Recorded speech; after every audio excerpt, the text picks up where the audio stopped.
Fala aí, meu amigo, minha amiga ligados no Toque Passa, chegando aqui nesta segunda-feira para falar de NFL com pouquíssimas horas de sono. Tô cansado pra caramba, mas é compromisso firmado e a gente tem que falar do que rolou no domingão de NFL. Muitas coisas para falar, falamos do que não gostamos, do que gostamos também. Quero saber a opinião de vocês. Deixa o comentário aqui embaixo, já curte o vídeo, assina o canal, compartilha o Toque Passa. Se puder ajudar um pouco mais ainda, faça parte aqui do clube Amigo Ligado, nosso clube de associados do Toque Passa. Quero dar um salve pro Mesquita, que entrou acho que na sexta-feira, não entrou no grupo lá no Telegram ainda pra gente bater um papo. Entra lá porque fica bem legal, é uma das vantagens para quem colabora com o Toque Passa. Com 200 associados, vou sortear mais uma jersey, né? Uma camisa oficial do time da NFL, modelo Nike Game, uma réplica da Deduc, que é a bola da NFL, e 3 camisas da Fanatic Sport Nation, Fanatic que é a nossa parceira. Todo mês eu sorteio uma camisa da Fanática também. Aqui embaixo tem link para você conhecer a Fanática com cupom de desconto. Vai lá, conheça a Fanática. E também convido você que gosta de apostas esportivas a abrir sua conta na Bet+, mais um parceiro do Toque Passa. Você que gosta de apostas, tem o conhecimento, sabe que envolve risco, mas o jogo fica bem mais legal. Eu adoro, né? Para mim, tem jogo que não vale nada, mas eu tô lá torcendo porque no fim vale uma graninha ali, né? Então, abra sua conta na Bet+, e vamos nessa então, vai? Roda a vinheta. Vou começar aqui, em primeiro lugar, agradecendo todo mundo que mandou mensagem. A gente teve um monte de mensagem que chegou nas redes sociais para mim ontem durante o Red Zone. Eu, infelizmente, não consegui responder todas, é difícil, porque Red Zone é uma loucura. Para quem não tá ligado, cara, são 7 horas insanas, é delicioso, mas você tem que ficar muito atento, porque muda um jogo. Eu fico olhando pra tela aqui, cara, e toda hora entra um jogo novo, aí você busca um papel aqui para trazer uma informação, vai atrás de estatística, e ao mesmo tempo mudou o jogo, então é loucura e é bom demais, né? Eu tô um pouco cansado do final de semana, mas é aquele cansaço gostoso. Teve um jogo muito bom do college football no sábado à noite e ontem Red Zone, então especialíssimo, né? Eu não sei o que eu vou fazer, porque hoje é meu aniversário de casamento, vou aproveitar aqui e fazer uma média com a patroa. Obrigado, Larissa, por me aguentar por tanto tempo. Amanhã é aniversário dela, amanhã eu dou parabéns, mas está aqui. E hoje tem um Monday Night Football tão delicioso, eu não sei o que eu vou fazer à noite, porque eu quero ver esse Monday Night Football, eu preciso ver, eu preciso dormir, eu não sei o que eu vou fazer. Bom, é problema meu, não é problema de vocês. Mas eu vou lembrar aqui também nesse vídeo que, bom, eu não vou passar por todos os jogos, mas é uma semana especial. Vai ter vídeo amanhã cedo para falar do Monday Night Football, para falar um pouquinho mais do que faltou. Amanhã tem live a partir das 7h30 da noite no horário de Brasília. Eu e o Ivo Stank passando a limpa a rodada. Então fica tranquilo. Se eu não passei por todos os jogos, se eu não falei do seu time, amanhã eu falo um pouco mais. E aqui, assim, talvez seu time não tenha sido um grande destaque, mas se eu também não falei dele, não tem muita coisa para reclamar. Então, né, fica tranquilo. Se venceu, ok. Se perdeu, também não foi uma grande tragédia dessa forma. Eu tô feliz só no final de semana porque meu time não perdeu. É muito bom quando tem um final de semana sem jogo dos Patriots. Vamos lá, uma das estatísticas que eu mais gostei deste domingo foi que a última vez que Lions e Browns tiveram pelo menos 7 vitórias depois de 10 jogos aconteceu na temporada de 1969 e nós tivemos esses dois times vencendo no final de semana. Incrível, incrível mesmo, muito legal ver essas duas torcidas, as mais sofridas da NFL, né? Um ano, assim, passado recente, o passado, assim, é horrível para os dois times, né? Nunca conquistaram o Super Bowl. São times que tiveram campanhas sem vitórias em uma temporada toda, bem sofridas, e eu vou começar falando da vitória do Detroit Lions, que é um jogo que talvez nem devesse estar aqui. Tá? Se tudo ocorresse como a gente tinha imaginado, os Lions era para ser uma notinha de rodapé, né? Um trechinho de 20 segundos. Mas da forma como aconteceu, merece um destaque, porque foi mais sorte do que juízo, não vou dizer isso, né? Uma vitória por 31-26 sobre o Chicago Bears, jogando em Detroit, então o normal era você esperar uma grande vitória, e aí é aquele típico jogo que você pode analisar do prisma do copo meio cheio ou meio vazio. O copo meio vazio coloca uma preocupação enorme pela atuação do Jared Goff, com 3 interceptações. É uma semana curta, vai jogar na quinta-feira, o tradicional jogo do Thanksgiving, então 3 interceptações, tem que cuidar melhor dessa bola. O que aconteceu com o Jerry Goff, né? Não tinha uma partida dessa desde que jogava nos Rams. Ele teve 2 partidas dessas nos Rams, então você fica meio preocupado. Por outro lado, a gente vai analisar com o copo meio cheio da resiliência, né? Como esse time se manteve lutando, né? Perdia por 12 pontos de diferença com 4 minutos no relógio.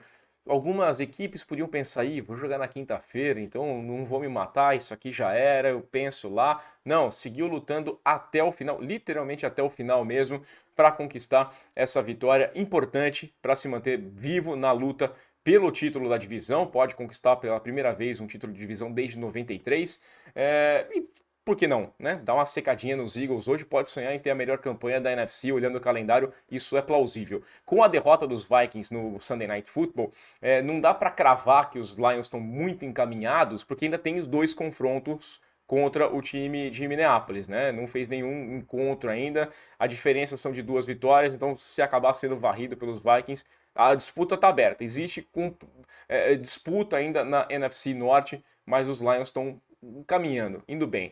Precisa tomar cuidado, né? 4 turnovers, escapar com a vitória contra os Bears dessa forma é importante vencer, claro, mas abrir os olhos. O Matheus até falou durante o Red Zone que parecia o famoso jogo da feijoada, mas os Lions não podiam pensar em ter um jogo da feijoada contra a equipe do Chicago Bears. Para fechar aqui a vitória, teve um fumble forçado pelo Aidan Hutchinson sobre o Justin Fields, né, que terminou ali no safety. Só quero pensar que é um sinal positivo para uma semana especial de college football com o Michigan contra o Ohio State.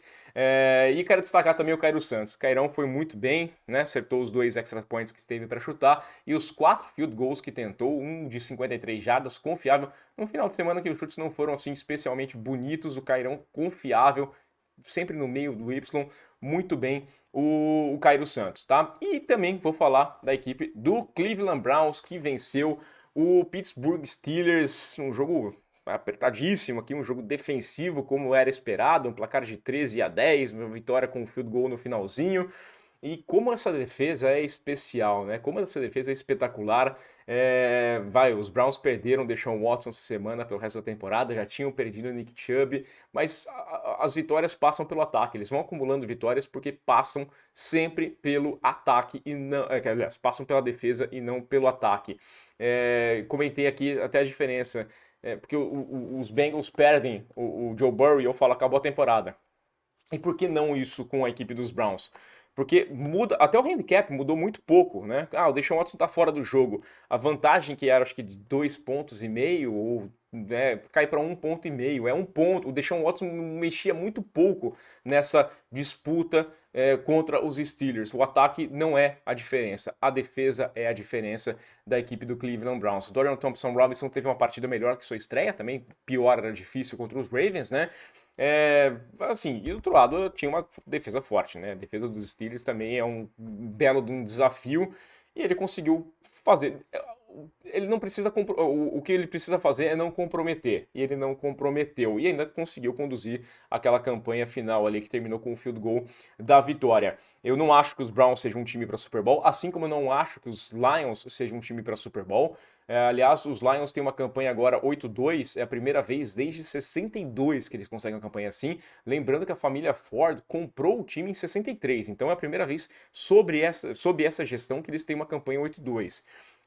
E sobre os Browns, cara, não acho que é time de Super Bowl. Falta um quarterback, né? Para ganhar o Super Bowl você ainda precisa de um ataque. É uma defesa especial demais, mas precisa de um ataque, né, mais decente. Só que é um time que eu não queria encarar nos playoffs, porque ele vai dar trabalho, né? E sabendo como é complicado o calendário de playoffs, você já tá cansado, você vai encarar um time tão físico dessa forma que você pode ou perder ou então se cansar demais para vencer. Tem muita dificuldade e se complicar lá na frente. Então, eu não queria encarar essa equipe do Cleveland Browns nos playoffs, por mais que eu não ache que os Browns sejam um time para conquistar o Super Bowl. Uma defesa que cede 243,3 jardas por partida para os rivais na média, né, até aqui.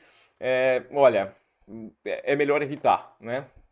Parabéns para Browns e Lions, 2 destaques positivos do final de semana.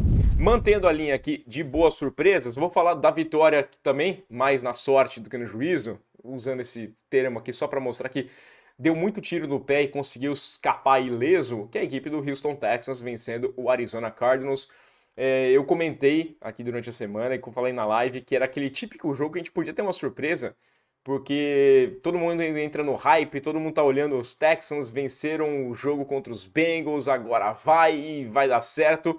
e foi mais ou menos assim que aconteceu aquela derrota contra o Carolina Panthers, né? Então podia pintar e quase pintou contra o Arizona Cardinals, uma surpresa muito grande. CJ Stroud entrou no jogo com 2 interceptações na temporada e lançou 3 ontem, né? 2 dentro da red zone, as 3 em passes assim, em janelas muito apertadas e 2 delas na red zone, que podia ter custado muito caro para a equipe do Houston Texans. Gostei da entrevista depois, né? O Matheus até trouxe durante o red zone falando ali, cara, sou eu, vou continuar passando a bola e esse é o meu jeito. Não tem que mudar, assim, não tem que só precisa estudar. E eu acho que o CJ Stroud vai estudar e vai ver o que ele fez de errado no jogo. Janela apertada, tudo bem você fazer o passe, mas tem alguns riscos que você não precisa correr. E escapou com a vitória porque era o Arizona Cardinals. Se fosse um time mais forte, dificilmente você teria conseguido escapar ileso depois de cometer tantos erros assim. E, bom, terceira vitória seguida, né? O time vai tomando corpo nessa briga por playoffs. Eu acho que hoje é bem factível imaginar que os Texans vão para a pós-temporada. E aí vai ter um jogo muito legal semana que vem contra o Jacksonville Jaguars. Os Jaguars que tiveram um bom jogo contra os Titans, né? Eu gostei de ver ali o Trevor Lawrence correndo para 2 touchdowns, o Calvin Ridley recebendo 2 touchdowns também. Encontrou algumas soluções boas, por mais que os Titans a gente tenha alguma dúvida. Semana que vem esse jogo vai ser bem interessante entre Jacksonville Jaguars e Houston Texans. Lembrando que os Texans já venceram os Jaguars no primeiro jogo jogando em Jacksonville, agora o jogo vai ser em Houston. Então tá aberta essa disputa, tá? A AFC Sul tá completamente aberta, esses dois times vão entregar um entretenimento puro na semana que vem. Vou manter aqui na lista do Rafael Otimista. Acho que você nunca viu isso aqui. Rafael Otimista por tanto tempo. Mas eu quero elogiar aqui a vitória do San Francisco 49ers, do Brock Purdy, né? Sobre o Tampa Bay Buccaneers. Mais uma partida interessante desse final de semana. Foi boa de acompanhar. Semana passada contra os Jaguars, o Brock Purdy teve um rating de 148,9 e ontem ele foi perfeito, 158,3. Só não completou 4 passes, teve 3 passes para touchdown e é o primeiro quarterback titular da equipe do San Francisco 49ers a ter um rating perfeito em um jogo que tentou pelo menos 10 passes desde 1989 com Joe Montana, tá? É um clubinho que vale a pena você tá, né? Brock Purdy sendo comparado, assim, calma, dadas as devidas proporções com o Joe Montana, mas consegue essa estatística aqui.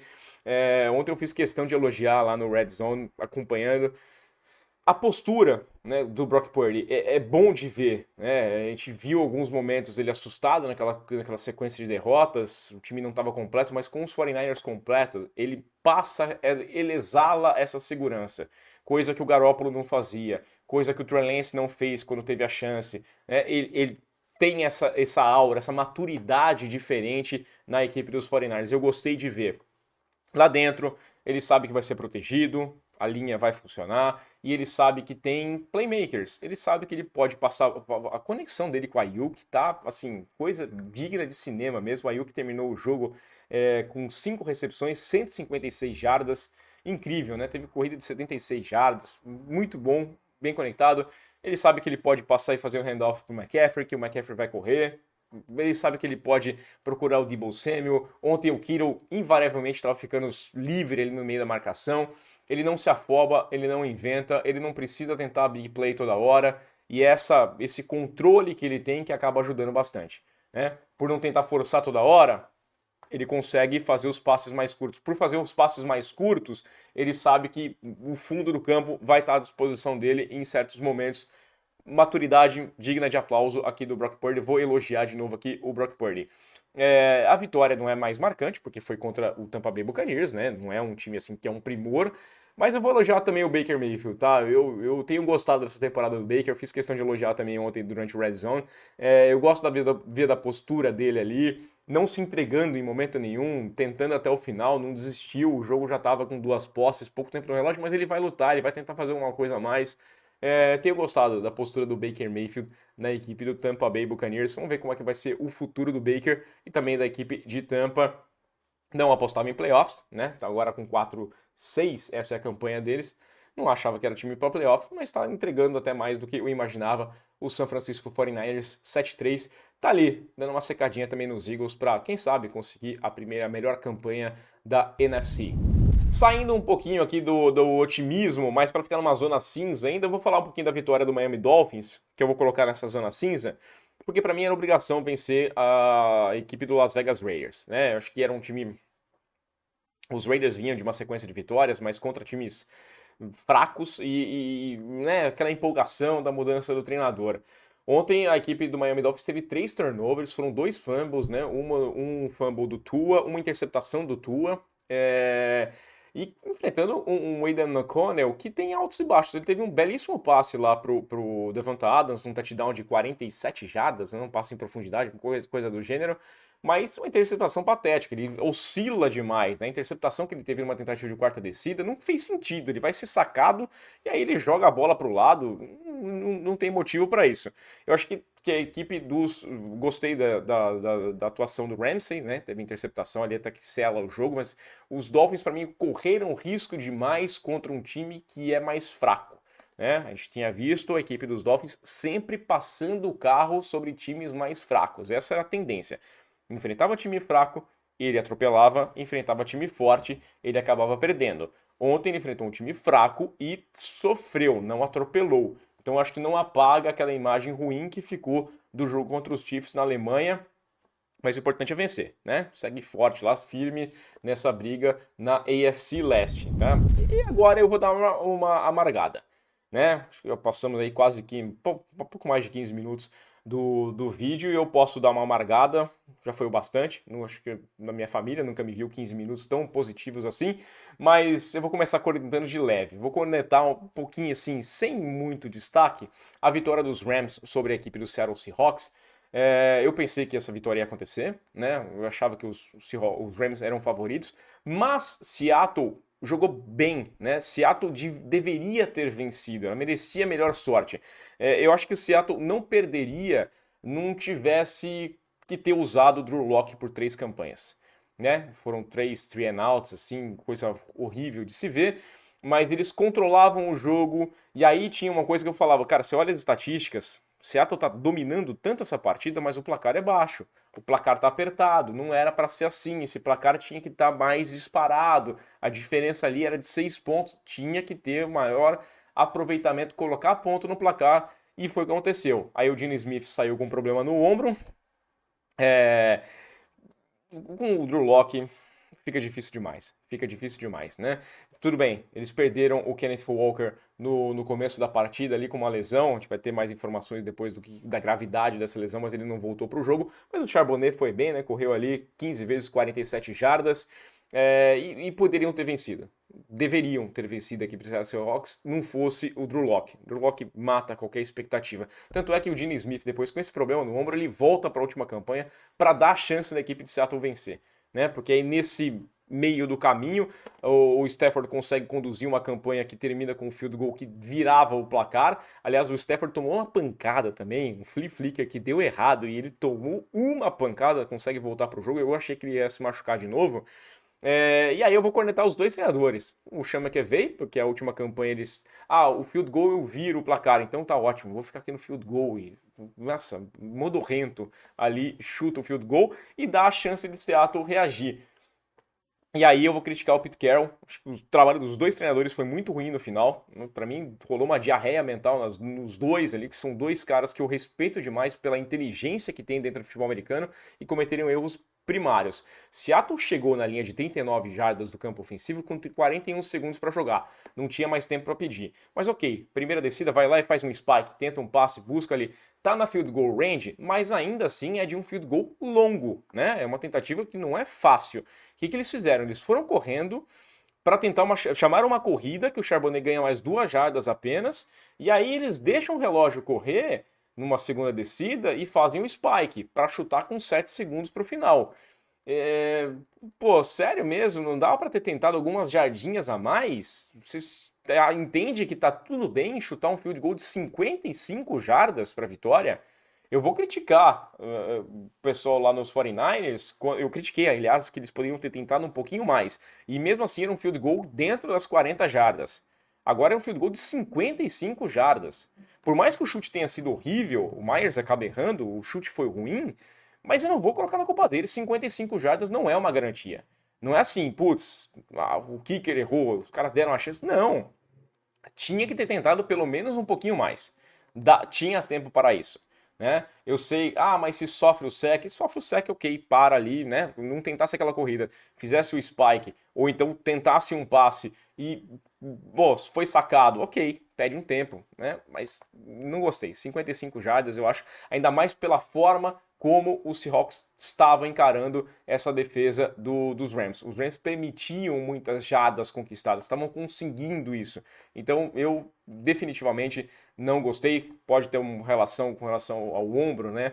Alguma coisa com relação ao ombro do Gino, ele pode ter feito esse passe sentido demais, mas, né, 55 jardas, vou dar essa cornetada. Enquanto eu não tiver essa informação, eu vou cornetar.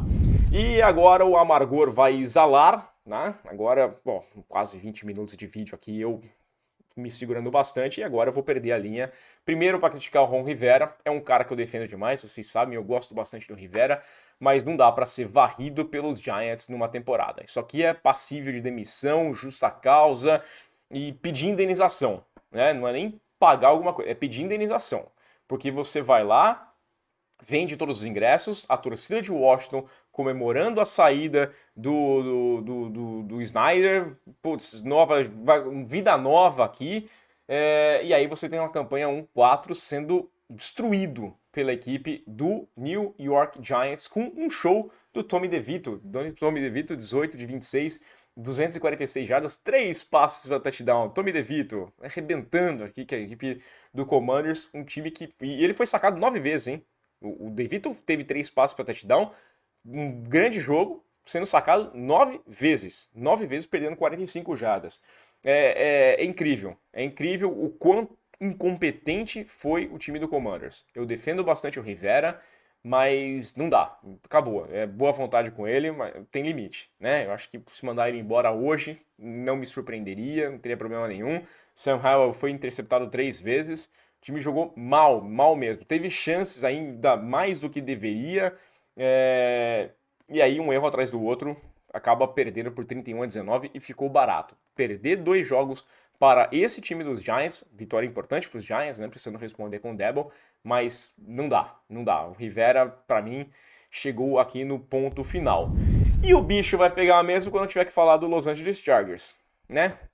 Derrota para Green Bay, fala bastante alto, placar de 23-20.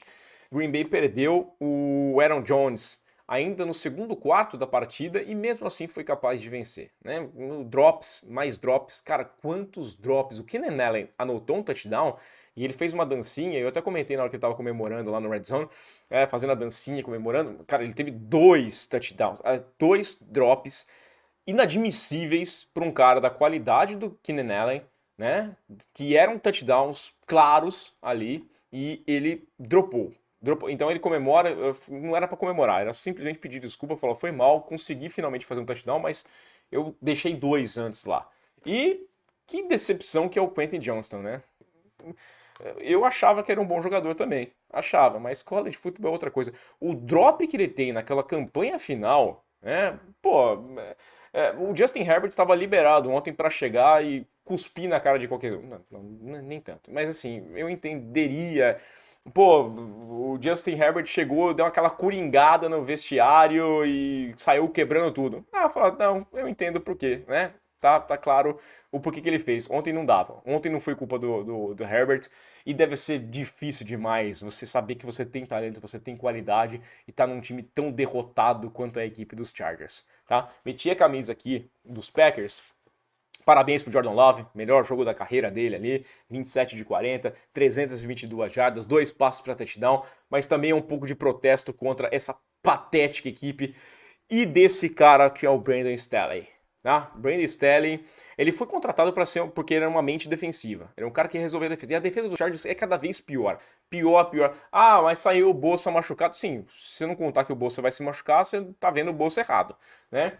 E aqui ele termina a partida, vem a entrevista coletiva dele, e aí, cara, o pessoal falou, deu uma coringada, o Bellatini deu uma coringada. O Stelling deu uma entrevista falando que ele tem confiança total na forma como eles estão jogando, né? confiança total no trabalho dele como o responsável por chamar a defesa, pela forma como eles estão ensinando e como eles estão colocando em ação a defesa. Então, cara, bom, isso aqui é fugir da realidade. Não tem o que dizer. Se ele tem confiança total nesse trabalho dele, ele não tem um mínimo de conhecimento de futebol americano. Você não precisa ser um especialista para saber que tem algo de muito errado nesse time, que tem peças muito boas dos dois lados da bola e não entrega nada atrás de nada. Nada, nada, nada. E ainda ele tem a empáfia, sei lá, o que é? A arrogância de virar pro repórter e falar assim: nunca mais me pergunte sobre isso. So you can stop asking that question, okay? I'm going to be calling the defenses, okay? So we're clear. So you don't have to ask that again. Tá? Pô, aí um fã de esportes foi lá no Twitter falar pra mim que, pô, foi corporativista, o Bellatini foi corporativista, defendendo a imprensa aqui. Mas isso aqui é ridículo. É ridículo, porque o jornalista tá lá pra perguntar. Eu sou treinador, né? Fiz curso de treinador de futebol e eu fui assessor de imprensa de time de futebol. Isso aqui, cara, é uma assinatura de demissão. Isso aqui é pedir demissão. Você virar pro repórter, o repórter tá lá pra fazer pergunta. Se eu sou o repórter, estivesse naquela coletiva, eu queria levantar a mão, falar assim: agora eu quero fazer outra pergunta, e eu quero perguntar justamente sobre isso. Exatamente a mesma pergunta. Nunca mais me pergunte sobre isso. O cara pergunta o que ele bem entender. E você responde o que for pra falar. Seu trabalho está sendo questionado, o seu trabalho é questionável. Tá?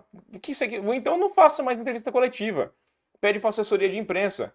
Que aí, simples. Ou entrega uma listinha, ó. Vocês só podem perguntar sobre isso. Pergunta aí. E aí, Brandon Staley, e esse cabelo? O que você fez hoje? O que você vai perguntar se for positivo? Tem que perguntar sim se ele tá contente com a porcaria do trabalho defensivo que tá sendo a equipe dos Chargers. Então, desculpa, né? Que mundo que você tá vivendo, Brandon Staley. Tinha que ser demitido. Tinha que ser demitido. Né? Não gosto de demissão no meio da temporada, mas já tá fazendo hora extra. Ele tem que agradecer porque ele tinha que ser demitido depois dos playoffs da temporada passada. E para fechar, o personagem de sempre, né? O suspeito de sempre, vou falar aqui. Eu vou dar uma dosada entre o Rafael Bellatini bonzinho e aqui o revoltado. Uma ótima partida do Buffalo Bills, precisava, né? Uma vitória sobre os Jets, vitória na hora certa, uma grande atuação ofensiva. Eu gostei bastante do equilíbrio aqui entre jogadas corridas, entre passes. Teve 130 jardas corridas ali, o James Cook sendo bastante acionado em screens também, passes mais curtos. Pô, gostei. Né? Gostei bastante. Era um primeiro jogo, precisava mandar embora o Dorsey, mas as coisas foram um pouquinho diferentes, foram sim diferentes. Né? Ainda não concordo demais com aquela demissão, achei que foi um boi de piranha, mas os Jets não são um rival assim tão especial, mas a defesa é uma defesa forte. E a defesa deu trabalho, a defesa conseguiu forçar nas 3 primeiras campanhas, o ataque chegava até um certo ponto e a defesa forçava um field goal. Depois não resistiu. E aí a gente tem que também partir para o outro lado, né? É difícil a defesa, porque ela não consegue sair do campo. Nova York, o ataque, nossa senhora, que coisa lamentável demais esse time do New York Jets, que passou mais um jogo sem conseguir um touchdown. E você pega a sequência aqui, né? Então começa lá o jogo, já teve um fumble de cara, a defesa vai lá, faz o trabalho, força field goal. Entra o ataque, saem depois de 1 minuto e 30, 4 jogadas apenas. Aí a defesa vai lá, entra em campo de novo, força um field goal. Os Jets colocam seu ataque em campo e saem depois de pouco mais de 33 minutos e meio, 5 jogadas apenas. Aí a defesa vai lá e segura de novo o Josh Allen, consegue forçar um field goal. O ataque sai depois de 3 jogadas, 1 minuto e meio. Aí a defesa força um punt, olha só, nem ponto mais, hein? O jogo tá aberto aqui, a gente vai conseguir. Os Jets saem depois do Zach Wilson sendo interceptado no segundo snap. 2 jogadas apenas, 43 segundos. E aí não dá, cara. Aí vem touchdown, aí vai uma coisa atrás da outra. Não dá. No fim do jogo, o Robert Saleh não se comprometeu em falar que vai manter o Zach Wilson como titular. Tim Boyle também não parece a grande solução. Ele entra no final, o jogo já decidido. Não é... Eu acho que é tarde demais. Devia ter feito uma movimentação antes, tentado algum outro quarterback que estivesse no mercado. Qualquer um daria mais chance de sucesso do que o Zach Wilson. O Aaron Rodgers tem esse papo aqui que ele pode voltar em dezembro. Mas se o time tiver chance, se eu tiver como me proteger, não vai rolar. Ele pode meter o louco que ele quiser. Fala, não, eu tô pronto para jogar. E, cara, pô, só ouvindo golfinho, fumando não sei o que, bebendo chá de não sei o que, eu tô completamente recuperado. mas eu não vou entrar em campo porque não tem a menor chance, né? A temporada já foi. E vai ser isso. Pode meter o caô que ele quiser, porque não vai rolar. Os Jets não vão chegar em dezembro com chance de pós-temporada ainda. E o Becton ainda saiu machucado, né? Então a linha ofensiva que já era ruim ficou ainda pior. Não faz sentido. Rodgers, pensa no ano que vem. E não sei se vai ser com o Robert Saleh, né? Porque essa abraçada que ele deu no Zach Wilson por tanto tempo custa caro. Compromete bastante o trabalho dele. E só para cornetar aqui também, terminar dessa forma aqui, cornetar os Bills, porque eu não gostei nada daquele finalzinho de primeiro tempo. Não precisava daquilo, né? Uma tentativa de Hail Mary, 10 pontos de vantagem, poucos segundos no relógio, você está no meio do campo, você vai receber a bola no segundo tempo, você sabe que os Jets não têm um ataque bom o suficiente.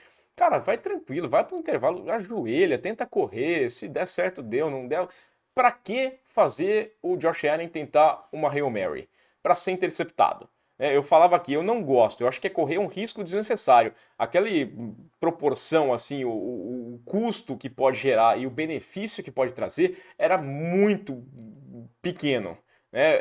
Corria um risco grande demais para um benefício pequeno para o que venceria. Tava na cara já que conseguiria vencer aquele jogo. E ainda quase trouxe a equipe dos Jets para a partida, porque correu o risco de tomar um touchdown de retorno. E aí é só mais um jogo na sequência de partidas em que o Josh Allen teve uma interceptação. Não precisa dessa estatística. Era bom, rompe essa estatística de ter interceptação desde semana tal, sempre passando. Não precisa disso. Então eu não gostei. Só para dar uma cornetada aqui no trabalho dos Bills, porque, né?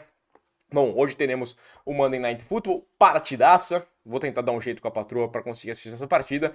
De qualquer forma, amanhã cedo estarei aqui, talvez com o olho roxo, vivo ou não, dormindo no sofá, mas estarei aqui para falar. Vou fazer meu palpite, difícil, né? Eagles e Chiefs, duelo que foi o Super Bowl, se reencontram. Tem aspectos positivos dos dois times, eu tenho que dar um palpite para alguém, vai? Então, fator mando de campo, vou ficar com a vitória dos Chiefs. Qualquer um dos palpites que eu desse, a torcida ia pintar, a torcida dos Eagles vai aparecer agora aqui. Você não gosta, você não confia nos Eagles, você sempre duvida dos Eagles. Se eu falasse que é da Eagles, a torcida dos Chiefs fala assim, sempre, duvida do Mahomes, eu não sei o que lá. Eu vou ficar com os Chiefs pelo mando de campo, mas completamente aberto. Acho só que vai ser um grande jogo. Quero saber a sua opinião, deixa aí seu comentário, curte o vídeo aqui no canal e aquele abraço.